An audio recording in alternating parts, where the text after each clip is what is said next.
আজ হৃদয়ে রক্তকরণ হচ্ছে। আমরা দেখি মহিলা মাদ্রাসাগুলোর মধ্যেও মেয়েরা ধর্ষিত হয়। বড় দুঃখজনক বিষয়।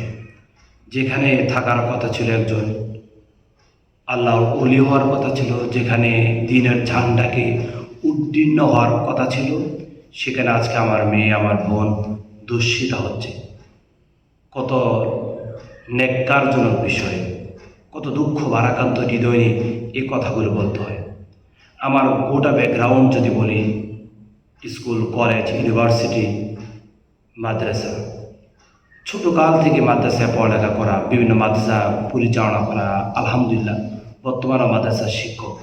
তারপর আমার মেয়েকে, আমার বোনকে আমরা কোন মাদ্রাসাগুলোতে পড়াবো, আমাদের কাছে অনেকেই জানতে চায় বা পরামর্শ অনুধাবন করতে চায় কোন মাদ্রাসাগুলোতে আমাদের মেয়েদেরকে পড়াবো, আমাদের বোনদেরকে পড়াবো।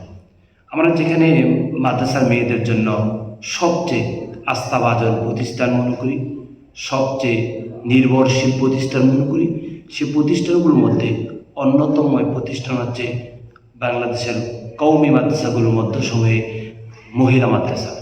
সে মহিলা মাদ্রাসার মধ্যেও কিছু এরকম দৃষ্টি কালচার নষ্ট হওয়ার মতো কিছু কাজ আমাদের সমাজে আজকে বিরাজমান। আমি ধিক্কার দিয়ে বলি, এই সমস্ত প্রতিষ্ঠানের প্রতিষ্ঠাতা দেওয়া হয়েছে যারা এই সমস্ত ন্যাক্কারজনক ঘৃণিতময় কাজের সাথে জড়িত রয়েছে। আল্লাহ তাআলা তাদেরকে হেদায়েত করুন, আল্লাহ তাআলা তাদেরকে মাফ করে দিন।